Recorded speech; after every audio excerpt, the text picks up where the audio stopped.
Bine v-am găsit, dragii mei din zodia Săgetător, oriunde v-ați afla.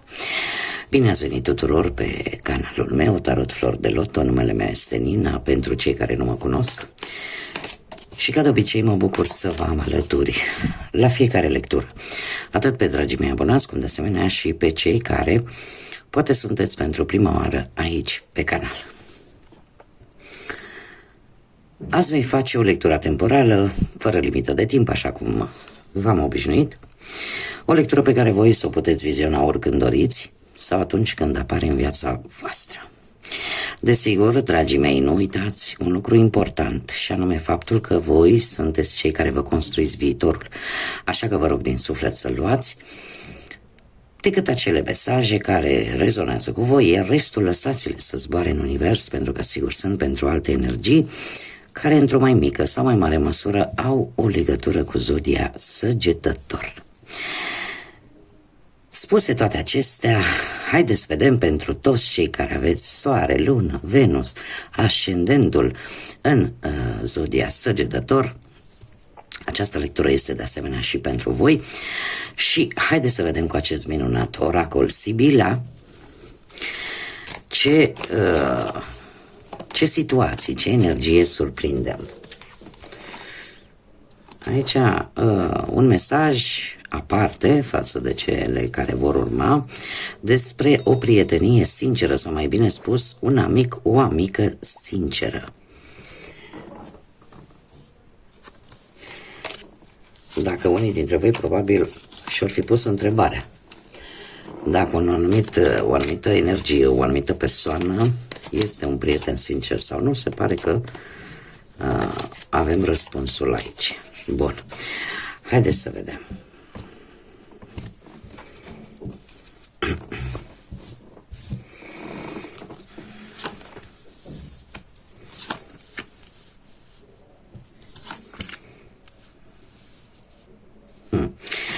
Dragii mei, ați avut o perioadă în care ceva v-a speriat foarte tare. O situație destul de dificilă, care de fapt a fost ca o probă pentru voi.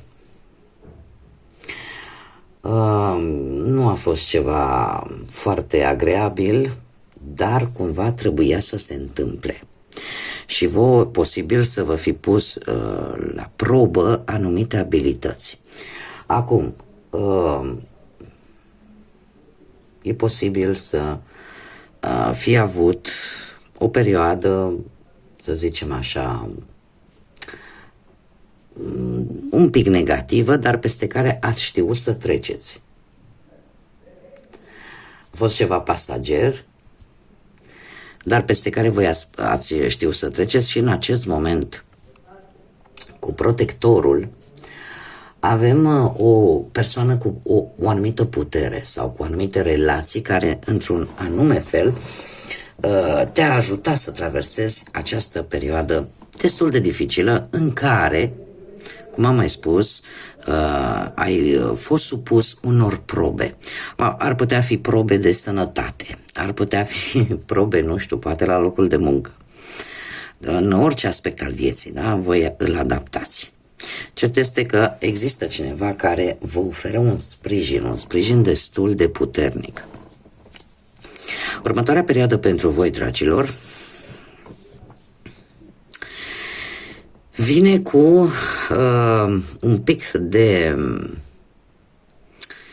de disgust, așa, și un pic contrariați, nelămuriți, aș zice. De ce? Pentru că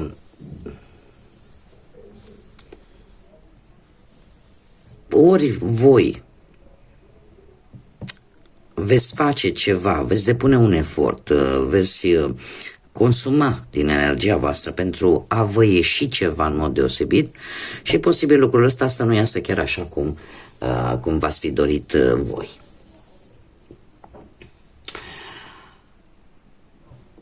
Posibil unii dintre voi să fiți un pic decepționați, poate, de o anumită situație. Ia stați așa. Foarte interesant. Dragilor,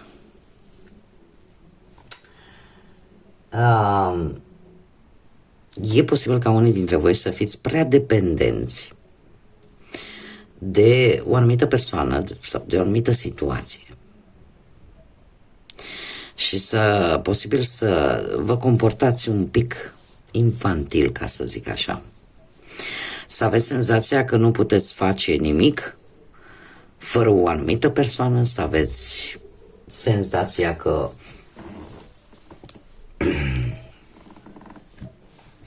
că nimic nu vă iese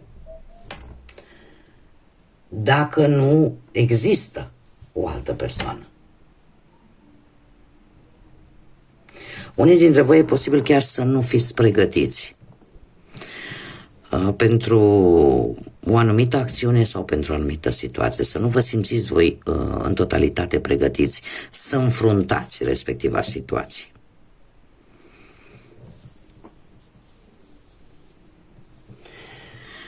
Eu aș mai spune, tocmai pentru că au căzut amândouă cărțile, de ce e posibil să vă simțiți așa? Pentru că toată această stare de nemulțumire, de supărare, e pentru că respectiva situație se pare că implică alte persoane și cumva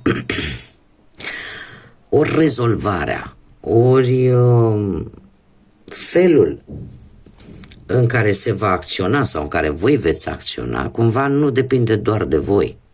Depinde și de alte persoane care pot fi implicate în respectiva problemă, în respectiva situație. Haideți să vedem ce ne spune și tarotul.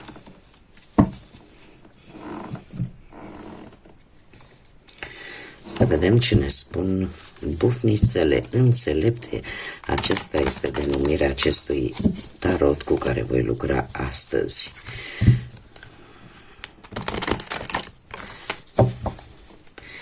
Ce vine pentru dragii mei din Săgetător?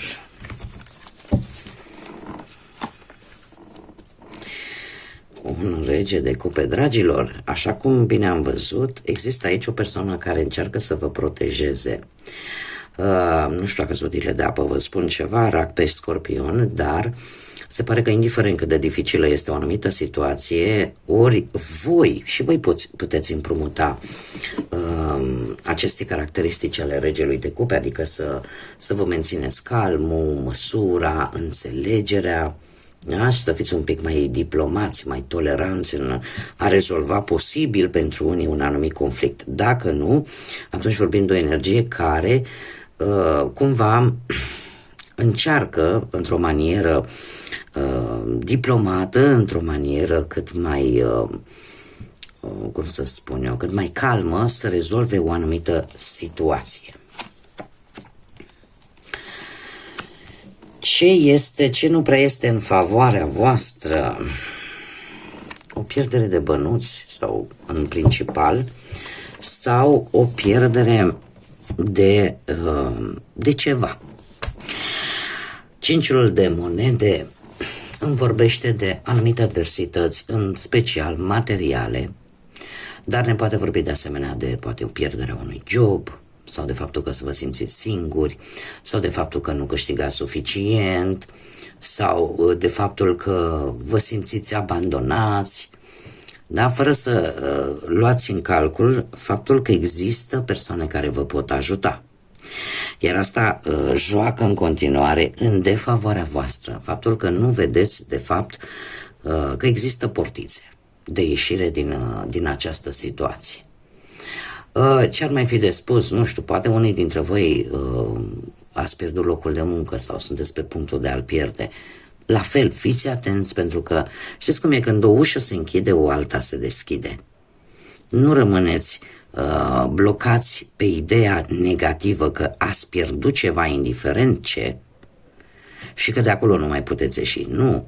Eu am o vorbă, le-am spus-o și copiilor mei, întotdeauna când o ușă se închide, cel puțin o fereastră rămâne deschisă. Important este să fim atenți și să o vedem și să profităm de acea fereastră, indiferent cât este ea de mică.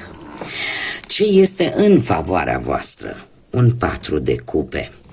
exact ce vă spuneam, în favoarea voastră poate să fie exact situația în care universul, divinitatea, viața în sine să vă ofere șanse bune, indiferent de ce aspect al vieții vorbim, pe care voi să nu le puteți vedea pentru că sunteți prea focusați pe ce ați pierdut deja. Eu aș mai zice că unii dintre voi e posibil în următoarea perioadă să traverseze așa un timp de rutină, de plictiseală, de posibil o rană emoțională sau pur și simplu de o atitudine de asta foarte defensivă și în felul ăsta să vă focusați pe lucruri cărora deja nu mai prea puteți să le faceți nimic. Și în felul ăsta să nu fiți atenți că există oportunități, există șanse. Da? Și niciodată nu știi când totul se schimbă. Da? Într-o manieră pozitivă. Ce este în favoarea voastră faptul că probabil unii dintre voi vă veți ridica ochii de jos și veți privi și în lateral și în sus și în felul ăsta veți prinde aceste oferte, aceste șanse, aceste oportunități care vin către voi. Cumva, nu știu, poate la locul de muncă vin șanse de care va trebui să-ți dai seama, care sunt importante. Dacă vorbim de bani, șanse, oportunități de a face bani, chiar dacă poate în acest moment nu le vezi, ele totuși există. Da? Important e, cum am mai spus, să acordați un pic de atenție. Dacă vorbim de viața sentimentală, nu trebuie, cum să spun eu, există această rutină care se instalează după o anumită perioadă de timp în care ești total sigur, sunt cu cineva, totul este ok și nu mai vii cu nimic nou. Ce este în favoarea voastră că voi veți vedea lucrul ăsta și veți încerca să îmbunătățiți în continuare, mai ales pentru cei care sunteți într-o relație, să îmbunătățiți relația, să veniți cu ceva nou și în felul ăsta să nu dați voie rutinei și obișnuinței să se instaleze. Dacă vorbim de cei singuri, probabil că unii dintre voi în sfârșit se vor elibera de ceva din trecutul vostru. Veți accepta ceva nou în viața voastră sentimentală și lucrul ăsta e foarte favorabil pentru voi. Ce puteți voi controla, dragii mei? Un 4 de bâte. Trebuie să vă spun că se repetă de 2 ori cifra 4, care vorbește de nevoia de organizare și de stabilitate. Se pare că apare într-un fel acea necesitate de a face un pic de ordine în viața voastră, fie ea profesională, sentimentală sau financiară. Da? Cumva aveți acea răbdare de a vă planifica mai bine, da? Și de a vedea exact dacă sunteți pe drumul corect sau nu. De asemenea, cifra 4, pentru cei care va rezona această informație, ne vorbește de cineva care are grijă de voi de la distanță, dar o face cu mult drag. Revenind la cărțile noastre, ce puteți voi controla? Acest 4 de bâte, care este foarte important. Voi, culmea, puteți controla să aveți această stabilitate, să aveți acele întâlniri importante, o anumită celebrare care este importantă pentru voi. Mai ales pentru cei care probabil că ați trecut prin momente grele în ultima perioadă, depinde de voi și stă în puterea voastră să reușiți ceva important. Nu știu, poate că îți vei îndeplini un obiectiv din punct de vedere profesional, ori că vei găsi de muncă, ori că vor apărea niște îmbunătățiri la actualul loc de muncă. Dacă vorbim de bănuți și chiar dacă bănuții poate sunt la limită și mulți dintre voi, nu știu, poate nu vă mai gândeați că o să traversați perioada asta grea. Se pare că va veni o creștere economică, dar care depinde foarte mult de voi. da? Și veți avea de celebrat în următoarea perioadă ceva important în urma propriei voastre munci. Dacă vorbim de viața sentimentală, stă în puterea voastră, în controlul vostru, să aveți bucurie în relații. Unii dintre voi chiar să vă bucurați poate de, nu știu, de un botez sau de o nuntă sau de o uniune fericită. Este ceva ce voi puteți controla. De asemenea, cei care sunt singuri, sunt mari șanse să găsiți pe cineva la un eveniment important, fie el botez, poate, sau nuntă, da, imediat, mai târziu începe perioada anunților, da, deci sunt mari șanse, depinde de voi. Controlul și puterea stă la voi. Acum, pentru ce nu puteți voi controla. Pe ce nu puteți voi controla? Un 6 de monede, dragilor. Un 6 de monede care ne vorbește de o stabilitate, de a da și a primi. Ce nu puteți voi controla în acest moment sau în această perioadă este karma. Karma care pentru unii poate să fie una pozitivă, pentru alții mai puțin pozitivă. Știți cum e, ce s-a semănat, aia se va culege. Iar asta se pare că în acest moment, da, cumva vine reversul medaliei. Ce s-a dăruit se va primi. Atât de simplu. Nu știu, poate că unii dintre voi puteți avea, din câte văd eu aici, o creștere în planul profesional, cu ajutorul poate altor persoane. Alții puteți avea, nu știu, o perioadă sau un moment bun, dacă aveți nevoie de bănuți, nu știu, să cereți vreun credit. Problema este că, dacă vorbim strict de bani, se pare că banii nu vin din noroc în următoarea perioadă, ci provin efectiv din munca voastră.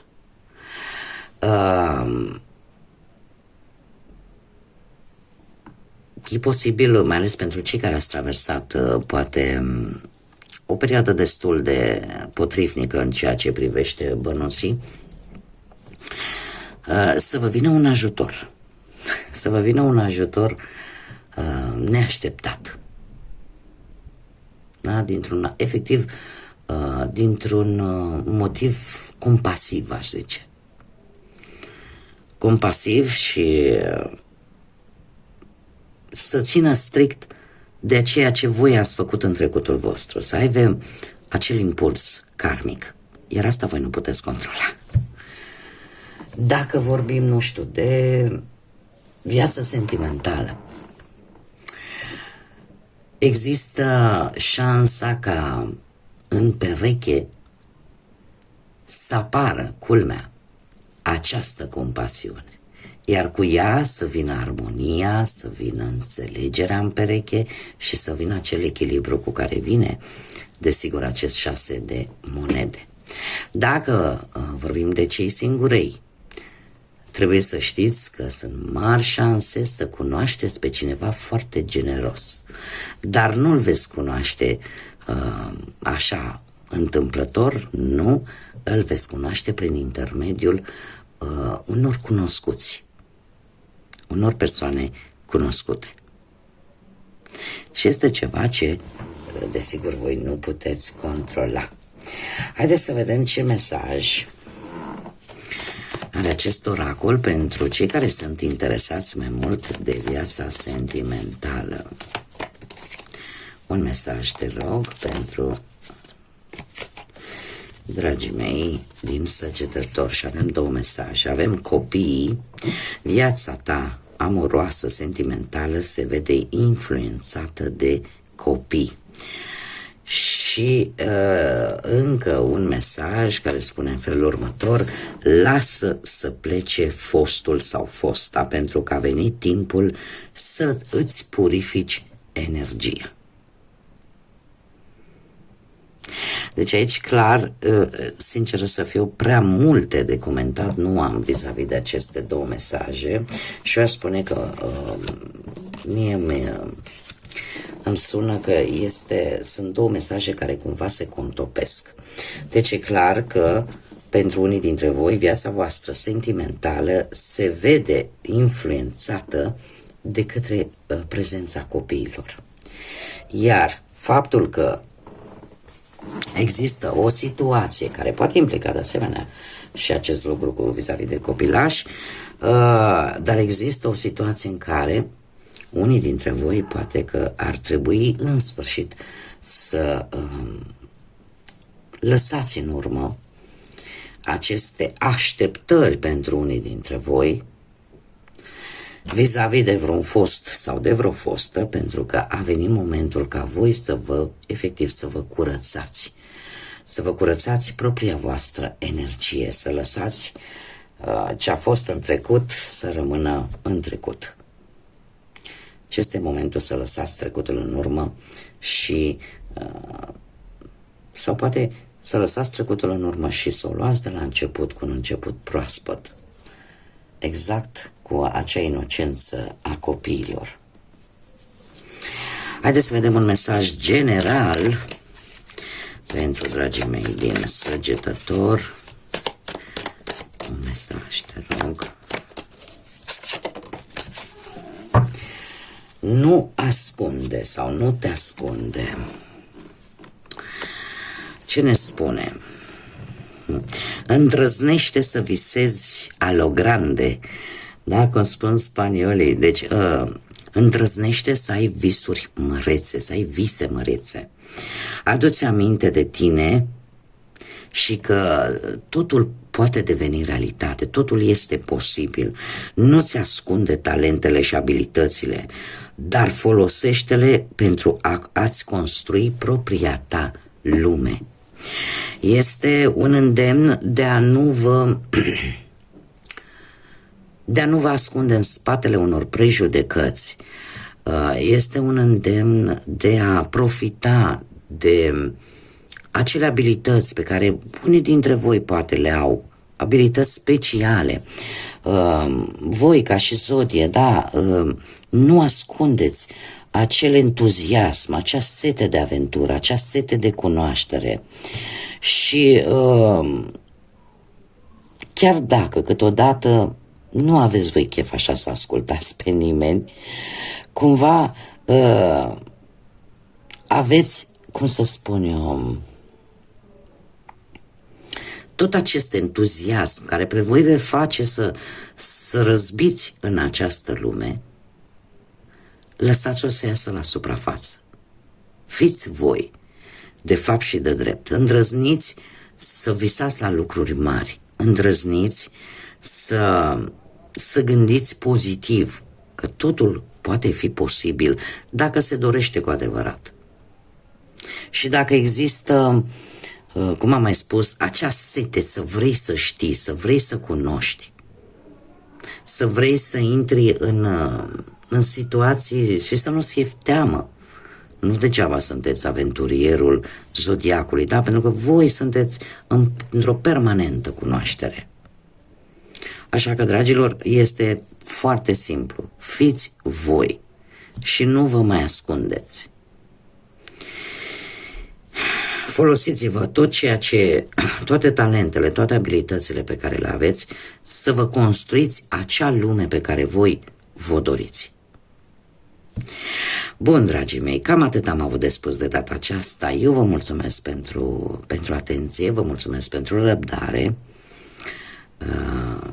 răbdarea de care ați dat dovadă zilele acestea când nu am putut publica. Știu că voi ați intrat în a treia serie și v-am spus că deja nu mă simțeam foarte bine. Am avut o pauză, sper să îmi revin în continuare din ce în ce mai bine și să ne întâlnim cât mai des.